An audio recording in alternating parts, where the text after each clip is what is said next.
ஓகேங்களா? இந்த கை மேல் கைக்கு இதுதான் இரண்டாவது ஸ்டெப். அதுக்கு அடுத்து வந்து இந்த விரல் இடுக்குகள்ல அழுக்கு செய்யும். இது போனோம்னாக்கா இதுக்கு மூணாவது ஸ்டெப் வந்து பண்ணணும்.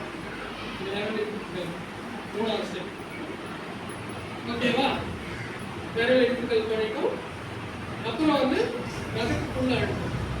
இந்த நகத்துக்குள்ள இருக்கிற அழுத்துக்கு வந்து என்ன பண்ணணும்னாக்கா கையை வச்சுக்கிட்டு உள்ளங்கையில இப்படி வச்சுட்டு சுழட்டணும். வலது கையில அழுக்கு. அதே மாதிரி இடது கையில வலது கையில வச்சு சுழட்டணும். ஓகேங்களா? இது வந்து நாலாவது ஸ்டெப். அஞ்சாவது ஸ்டெப் வந்து இந்த 4 வரலும் கழுவிட்டோம், இது மட்டும் தனியாக நிற்குது சார், இது எப்படி கழுவலாம் அப்படின்னாக்கா அஞ்சாவது ஸ்டெப் வந்து இந்த 2 கட்டை விரல். ஓகேங்களா? அடுத்து லாஸ்ட் ஸ்டெப் வந்து ரிஸ்ட், மணிக்கட்டு ஏரியாவில் போகும்.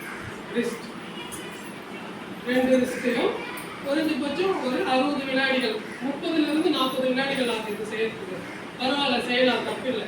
இந்த 6வது ஸ்டெப் பண்ணிட்டு நேராக போயிட்டு கழுவிட்டு அழுக்கு துணியில தான் பண்ணிக்கூடாது, மறுபடியும் சட்டையில பண்ணிக்கிறது. திருப்பி வந்து கையில திருப்பி ஒட்டிக்கிறது. புரியுதா? நம்மளும் அப்படிதான் பண்ணுவோம். என்ன பண்ணுவோம்? போயிட்டு நல்லா சோப் போட்டு கழுவிட்டு நேராக போய் எதுவும் அழுக்கு துணி போட்டுருப்போம், அதனால துடைப்போம்.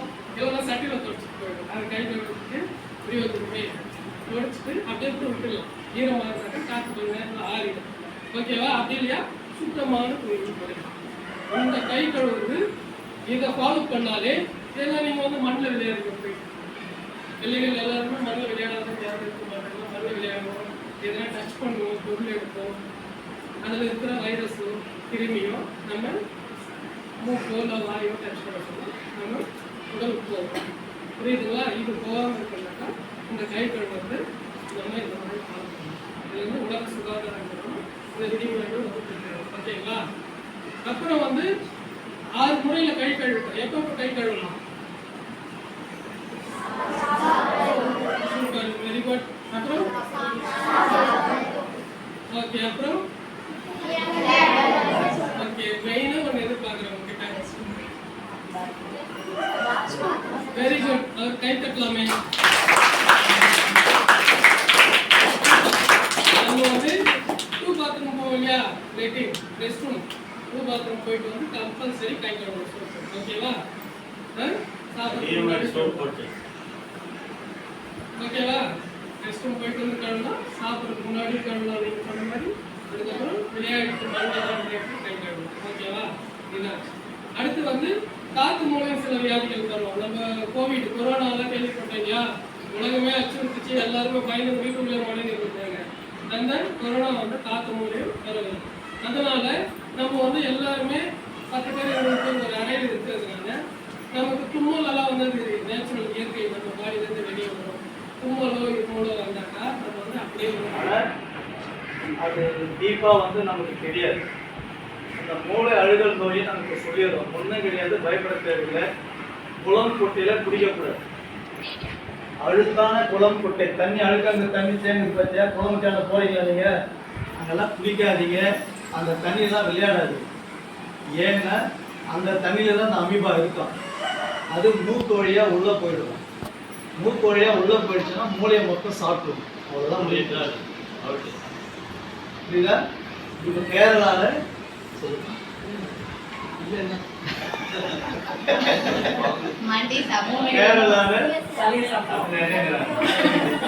போன வாரம் 2 பேர் இறந்துட்டாங்க.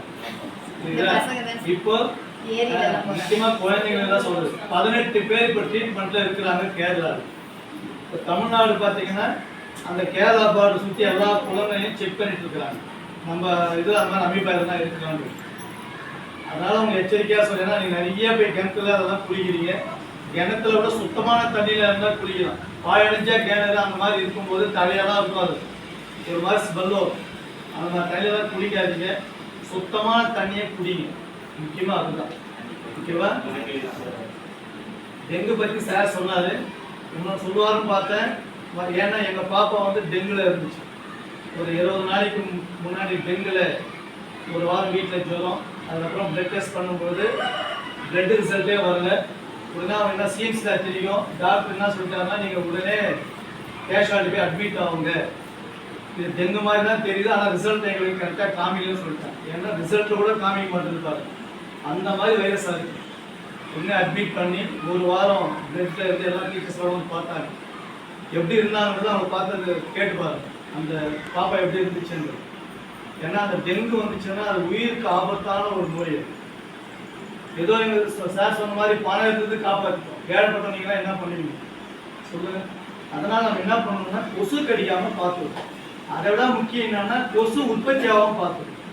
அப்போ அதுக்கு என்ன பண்ணணும், நம்ம தண்ணி தேங்காம பார்த்துக்கணும். அதுதான் இங்கே சொல்கிறோம், எல்லா செடிக்கும் ஏன் நாங்கள் தண்ணி ஊற்ற சொல்கிறோம்னா, எல்லா செடிக்கும் போச்சுன்னா தண்ணி இழுத்துரும்.